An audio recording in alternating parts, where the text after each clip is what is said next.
আজরাইল রে, জান কবজ করে এত কষ্ট আগে জানতাম না। আজরাইল, আমাকে একটু আসানের সাথে তুমি জান কবজ করো। আজরাইল বললেন, হুজুর, আসমানের নিচে জমিনের উপরে আপনার চাইতে সহজভাবে জান আমি কারো কবজ করি নাই।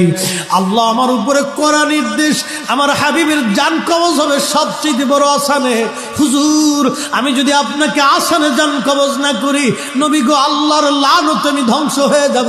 ইয়া নবী আল্লাহ, আমি সেই ভয়ে আপনাকে আসানের সাথে জান কবজ করতেছি।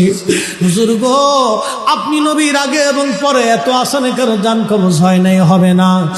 আল্লাহর নবী ডেকে বলে, আজরাইল, জান কবজ এত কঠিন, এত কঠিন, আমার কাছে কষ্ট হয়। একটা অনুরোধ তোমার কাছে করে দেয় আজরাইল, আমার উম্মতের জান কবজটা তুমি সহজে কইরো।